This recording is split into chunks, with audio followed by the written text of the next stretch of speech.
You're watching the Team Nerd Tech Show with your hosts, Tim Gillen and Ruthie Kierlin.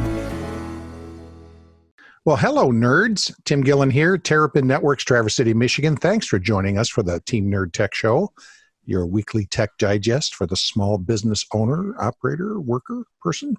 And we do focus here, as we do every week, on the small office and their tech needs. And we have a special guest today, so let me throw this over to my trusted co-host from Queens, New York, Ruthie Kierlin. Hi, Ruth.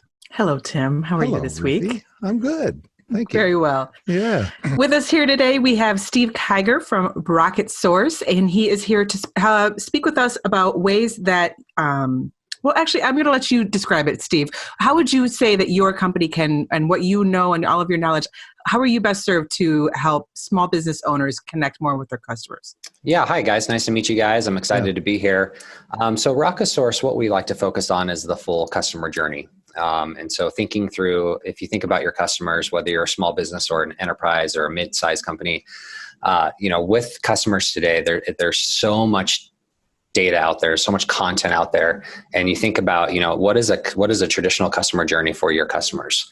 They might hear about you from a Facebook ad. They're going to go to your website and do a little bit of research. They might go back to Facebook. They might go back to Google and do some reviews. They might ultimately go ask some friends or family. And then ultimately they purchase a product from you guys. And for a lot of people, they feel like that's the end of the customer cycle, but it's just the start. There's the whole other side of the customer journey funnel, which is the brand ambassador side. What happens after they purchase the product? Are they getting follow-ups? Are they going to Twitter because they're really mad or upset because something happened afterwards? And so what we like to focus on is a full customer journey, mapping it out, understanding what happens, understanding their needs and their wants and their whys, to get to a better product and service that you can offer to your customers. Yeah, that's very good. And we talk about small offices here. A lot of what Rocketsource does now. Steve is located out in Salt Lake City. They've got offices in San Jose and Boston and Hong Kong. They're a good size outfit, and they do a lot of enterprise stuff. You've heard me use that phrase here on the Team Nerd Tech Show. That's for larger companies and larger organizations. But the issues here are very similar. Those of us who run small companies, we may use a CRM, we may use something like Act Still, anything like that, as a way to track the customer experience, referred to as CRM. You might have heard that, customer relationship management. And what Steve's outfit does here at Rocketsource is they do a lot more than just that. They kind of they take the journey right from when someone's first looking at your outfit, but long after they've maybe just bought a product or just bought a service or just signed up for whatever it is you're doing. And think that even if you have an accounting firm or if you have a small machine shop, a lot of this stuff depends on repeat business and recurring business with the same people. Now, sometimes you may only touch them once or twice a year. So how do you stay in touch in that time so that you're still the first person that they think of? And Steve's outfit's good at grabbing all that data, what they call both qualitative data and quantity, the quality of the data and the quantity both, and starting to make some sense of it. Steve, did I kind of describe that properly? Yeah, you did. Yeah, and quantitative as well, right? Yes, the quantitative. Data, the data from your site, understanding your customers, where they're bouncing, where they're exiting off. And, to your point, right, there's, before I started Rocketsource, I owned my own small little creative agency, and you rely on those referrals, and you rely on the clients being happy and ultimately telling their friends and family, because everyone has, everyone needs a CPA. Right. And so it's to your point is how do you keep them top of mind? And, for small business owners, they have such a luxury where, your clients, probably all of them very well. Yeah. And creating that personal relationship is so important. I have my mortgage guy, for example. This is a great example. He owns a country club membership. He invites me every year, and we go play golf a couple times a year. And I just referred him to my business partner to get a refinance. Just those small little things, right, to keep you top of mind when you need a mortgage or you need a CPA. It's like, I trust this guy. He's awesome, and you're gonna really enjoy it. And so you're able to set up some ways to. Well, first off, let's take a small office that might need to maybe improve their website. Let's think about, and maybe you can help us, because one of the things we discussed before we came on the air is how, even though a lot of Rocketsource stuff that Steve's outfit does is with larger companies, there's a lot of overlap. and our listeners have heard me say this here for the last year now on the Team Nerd Tech Show. A lot of the stuff that reflects into a large company is really the same for us in a small organization. Yep. So if I was coming to you as a small business owner, what were some of the tips that you could give me about how I talk to my web developer, or even what you folks might be able to do for us at Rocketsource? Yeah. What are things I should think of and be sure I'm talking to my web developer about? And what to make sure that you have ready, I would say, yeah. Yeah, good. Thanks, so one of the easiest things you can do if you have a website is install, let's say, Hotjar. I'm not sure if you guys have talked about Hotjar before. No. It is so simple to integrate if you have WordPress or any other platforms. And they have plugins. And what that does is you can actually live record every single person that comes to your site, where they click, where they navigate, what pages they click on. It creates a heat map, not just a heat map, but it actually is a video recording of their mouse moving around. Very cool. And so you can literally see where their bounce rates are, what pages they're exiting off of, did they fill out a form? So it's a lot more robust than just like, let's say, a Google Analytics, where you can literally see every single user, where they're coming from, where they're going, where they're bouncing off. Is there frustrations, right? They're trying to add a shopping cart button and they can't get it added. You can see from that user where they came from, what kind of platform they're in. And this is an extension that you can use? No, it's just it's a free service. It's called hotjar.com. Okay. And like I said, you can install it super easy. It's just a little JavaScript code that you can do through WordPress. And until you get to a certain amount of recordings, it's free. Wow. And it's such a powerful platform to really understand what are the pain points your users are going through. And then what's cool about it is you can integrate qualitative surveys on it. When someone, there's enough data out there where when someone's about to X out of a website, they go up to the top corner and click X. You can actually pop up a survey. Hey, did you find out what you're looking for? Can we help you with something else? And so you can actually get some qualitative data as well to say, what are those pain points those users are having? Maybe on mobile, on Safari, there's a lot of people coming to your site on mobile Safari and they just can't click this button, right? And so all those little details, that's just a great platform. And it'll record both the mobile and it'll record browser, mobile and tablet as well. Very cool. So and you can come into the site and can tell you back the browser type and the machine type in that case. Exactly. Yep. And then it aggregates that data for you? To a certain extent, yeah. Okay. I mean, you can export out stuff, yeah. And you can export it out, and then you can start aggregating it, right? Exactly. And start making sense of the... So think about that when we are to our listeners. This is the kind of thing to talk to your web developer about. Ruthie will have a link to Hotjar as well as, of course, Rocketsource on our site notes at teamnerdtechshow.com. I will. So this we're is tracking 55. Episode 55. So we're tracking some of this as Steve's describing it to us. That is some really useful information. We find most of our customers have one of our local web developers primarily. Some people are using Squarespace or Weebly or some of those, but not very much. We find people are still using, in our little sphere, more of our local web developers, which some are just really terrific. But these are good, and some of these maybe have already done this, but this is the kind of thing you might be thinking, man, that's way more than I want to do. Well, your web developer can set it up. It can send you some simple links so that you can see some of this data. And then the two of you can kind of put your heads together for a better way to design your website that might bring some more engagement so it matches more like what of your customers' needs and what they're looking for. Yeah, that's a big part of it, right? And it's so insightful. It's so funny when you watch people, they'll start clicking on something. You're like, why would you click on this? But then multiple people click on you. Okay. You're like, okay, well then let's make an adjustment. There's something there. Yeah. If it's one person, it's one thing. If there's 10 people, then there might be a problem. Right. And that tells you absolutely. That's very cool the way it could do that. What else would you recommend that people can look out for? So say they have that Hotjar there and they're looking for the next step after Hotjar, after they got that information. So qualitative data is important. So asking survey questions, but also asking really insightful survey questions, not just like, hey, did we satisfy your needs, right?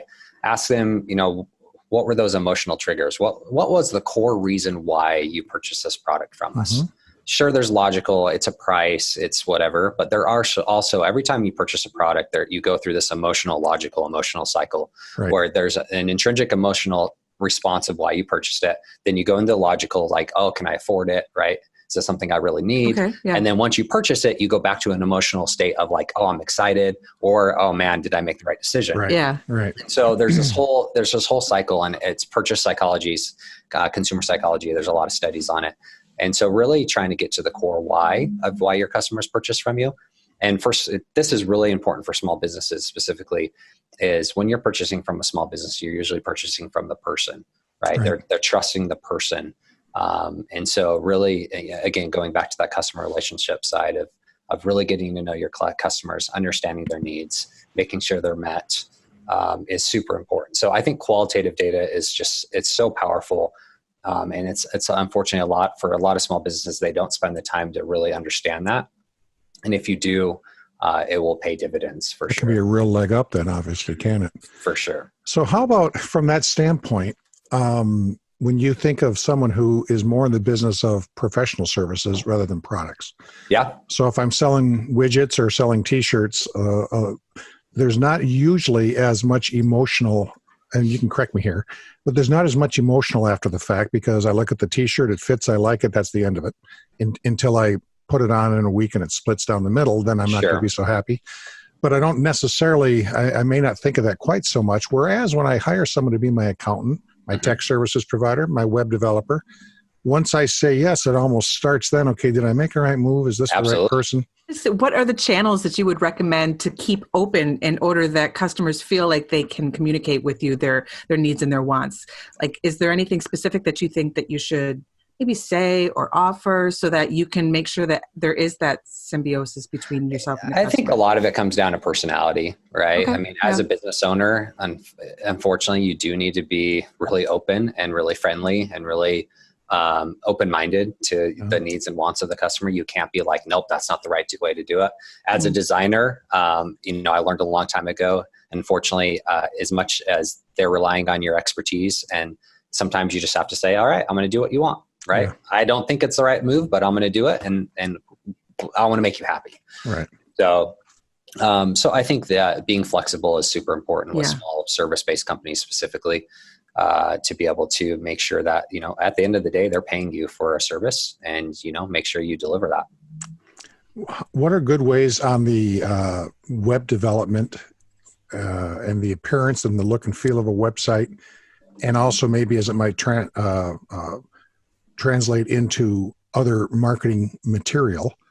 What are good things to be sure that a smaller company might have as words and phrases, and maybe words and phrases to stay away from? That's a good question. Yeah, definitely not salesy, right? Not like act now or you're going to miss out. Pushy. Yeah, definitely not pushy. Be open. But wait, there's more. And I think ultimately, again, it goes back to, what is the core reason why someone's purchasing your product or service? Is it value? Is it the customer experience? Is it you've been doing this for 20 years? Everyone has their own unique angle. Just really open, really easy to understand. Don't make it complicated for someone to reach out to you. If you're seeing a lot of people on a mobile device come to your site, make it super easy for them to call you. As simple as for some reason, a lot of websites don't have a click to call on the mobile device. You have to copy. It's so easy to get that changed, right? Making sure, again, going back to the Hotjar, watching people, they start clicking on a phone and they can't call you. That's a problem. And it's an easy fix. So just making it easy for someone to reach out to you. And, again, just think about your own customer experiences that you have as a person. Where were those frustrations that you've had when you've tried to reach out to someone and it took 2 days for them to get back to you? If I call someone, I want them to pick up and I want to talk to them. And so making sure, your customer experiences that you are frustrated with, make sure you don't have that with your own customers. Just establishing that trust, I would say, from the get-go. Yeah, absolutely huge. So with Rocketsource, how many years have you been doing this with Rocketsource? So we formed in 2016. Okay. So it's been about 4 years. Okay. And so we formed, so I'm on the creative side, right? Web dev, creative design, UI, UX. I do a lot of that. My one partner's in technology. He's been, ran his own dev shop for 20 years. So he's really well known in the dev side. And then our third partner is in growth and strategy. Okay. He's, ran a lot of companies. And so we formed back in 2016. We have a really nice blend of skill sets. Sounds like it. Yeah. Yeah. So, we overlap just enough where we're dangerous, but also we have our own unique skill sets. Yeah, it sounds like very complementary. Yeah, Real quick pause while I do a little bit of translation. So for our listeners, UI is user interface. Yeah. UX is user experience. And that's something that web developers do and programmers do for what it's like to actually use their program or use the website. What's the experience like? What's the interface? Where do you click? And when he says dev, he's talking about development. When someone builds the website or builds an application, a program, whether it's an app on your phone, whatever, that's just referred to as doing dev. There's just a generic thing, which I throw in there every now and then. Thank you. What's some of the big successes that you guys have had, or what? I would imagine since 16, when the three of you really put your heads together and got this going, you've had a few, maybe not epiphanies, but a few breakthroughs that really maybe even made you slightly change the direction of Rocketsource. Is there anything like that out there you can talk to us about that might be interesting? I think just listening to the data is the most important. Everyone's going to have their own biases when they go into a new client. We've worked with some of the largest companies out there. I obviously can't name them specifically, but large clients that every single person of you guys use every day. Yeah, great. And you're going to have your own internal biases because you use the product or service. Right. And when you start to actually look at the data and listen to the data and create impact from around that data, it's so insightful to be like, okay, as much as we think it's going to go this way, let's look at the data and actually say, no, it's actually going the other way. Yeah. And so qualitative data, again, we do a lot of survey analysis, a lot of questions, and then the quantitative data of looking at analytics and saying, what are these customers actually doing when they come to your site or your service? And I think that means that you need to approach all of this data from a very open place, from a very 100%. Open and ready to pivot kind of a attitude. You can't go in there hoping that the data is going to reflect what you already think. You need to go in there and be open to what the data is presenting. And you need to be very empathetic. Exactly. Right? Yeah. That's a big part of data and in general, just being empathetic towards your customers. What is driving people to say this? What's driving them to think this way? What's driving them to interact with us in this fashion? Mm-hmm. Yep. What's maybe happening on their end? And so you use a survey to maybe try to figure that out, but then you might look at the Hotjar, you might look at just raw data. But to our listeners, notice how much we're talking here about raw data. And as we go back with some of our earlier episodes, some of these cybersecurity folks we had on, so much of it was about raw data. Mm-hmm. and logging through a firewall, seeing where people are going, where these threats are coming from. So much of this stuff, any professional, just like your doctor or surgeon needs to do, might have a real hunch is what they think it is, but then they still want to see that CAT scan because they just, you can't get ahead of yourself if you're doing this kind of thing. And that's this openness that Steve's talking about, that Ruthie brought up, to just look at the data as what it is and try to let it tell you what it's there. Now, you might put your own flavor on that. That's appropriate. That's part of what you're there for. But you got to be able to interpret that data, and it starts with that raw data. And that's what Steve's talking so much about. So you have found that surveys are a good thing. People don't see them as intrusive on a website. Do you be sure to keep them real short? What's the tips there for these surveys? Yeah. So typically you want to do it post-purchase, right? Mm-hmm. So typically you want to do it after someone has purchased a product from you. Maybe they've churned, maybe it's a SaaS-based company so that you're paying a monthly fee, and maybe they're about to churn, or maybe they have, asking them why, what did we miss? Again, back to this, if they purchased a product from you, maybe getting a super simple survey. Because, let's be honest, a lot of people don't like to fill out surveys, right? But if something has happened, then they more likely would. Yep. So the only thing on websites typically is that we see a success of is if it's if they're selling a product on the site and they can't find what they're looking for. So they went to the product pages, they looked around, and then they ultimately are going to bounce, and you can tell they're going to. Popping up a survey and say, hey, it looks like, you didn't find what you're looking for. What can we do to help? So you can get that in the moment. A lot of people will say, I couldn't find XYZ product. And it's really insightful data to say, Sure. oh, wow, this was really hard for them to find this. Yeah. So a lot of post-purchase surveys are important. And again, depending on the longevity of a client, maybe you find a lot of people start to churn after, let's say, 12 months. Mm-hmm. Maybe ask them a question or do a survey at 11 months and see, are there things that are happening throughout that customer journey that are making them want to churn? Yep. And sometimes we have to communicate as the professional, let's say, and something like that, back to here's why I'm asking this. And so, sometimes when people can get a feel for why you might be asking, they suddenly don't mind answering so much. It feels intrusive to you say, well, I'm doing this so I don't waste your time, because here's what happens if I go down the road. Oh, well, actually, okay, now I'll be glad to talk to you. So even a survey title can sometimes have a little bit of that as a heading, I would guess.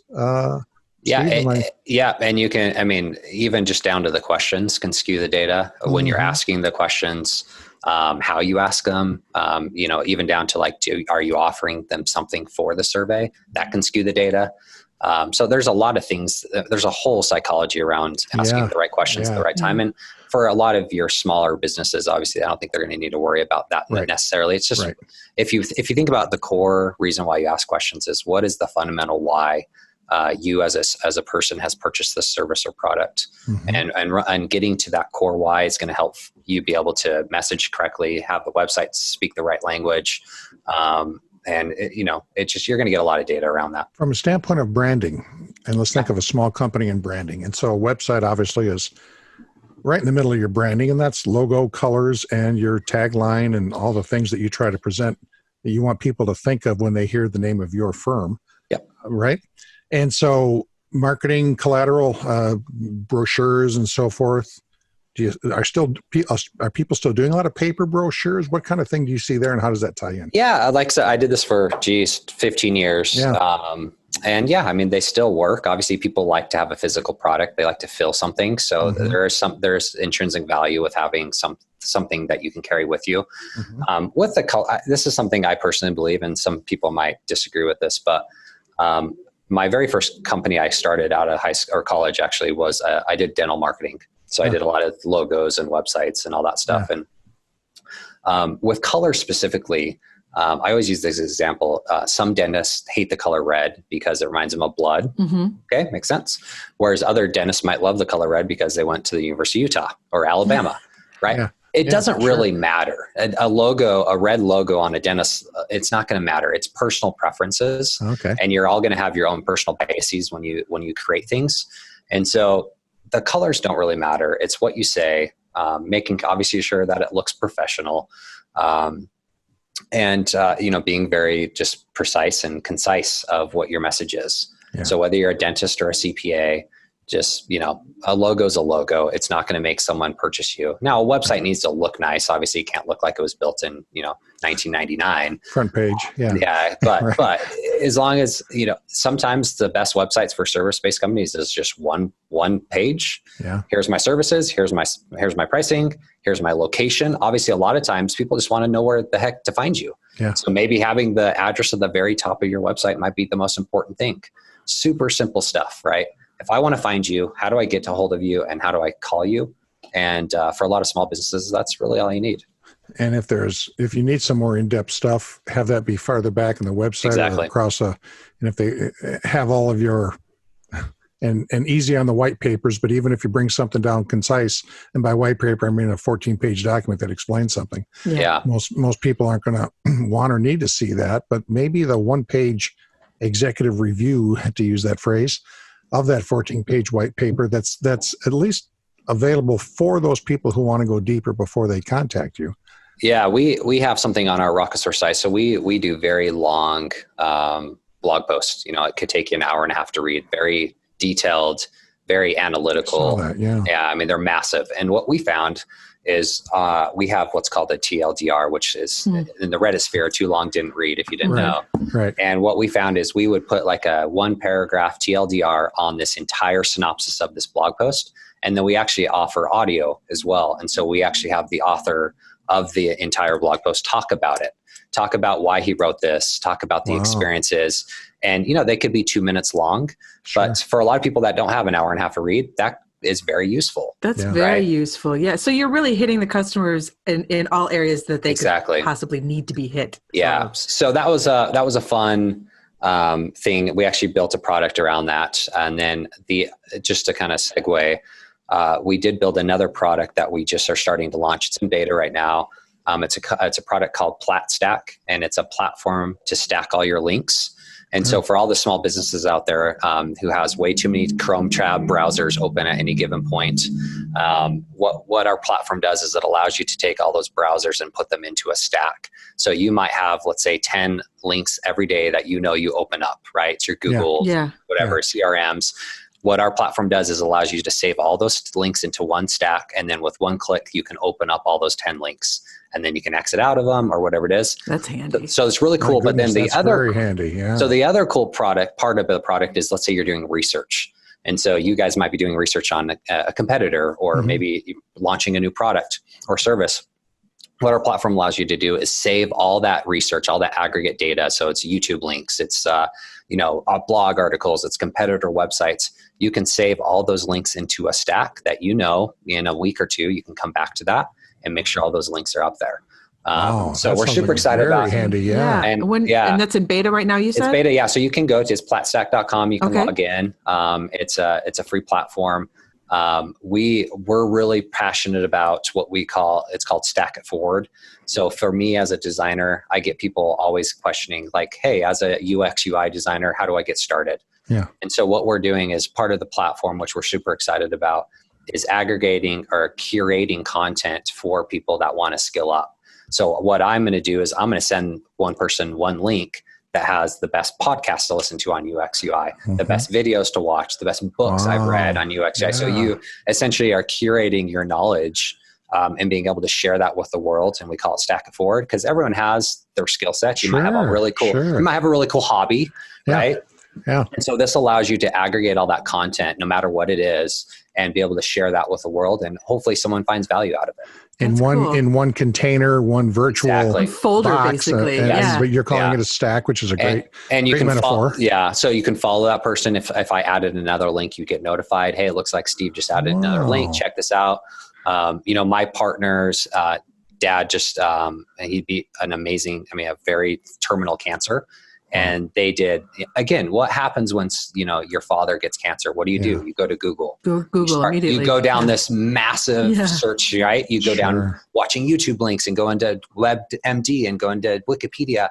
Why not store all that knowledge for someone else that's looking for that same knowledge? Right. And so we're super excited about the product, and hopefully your users can use it from just a utility perspective.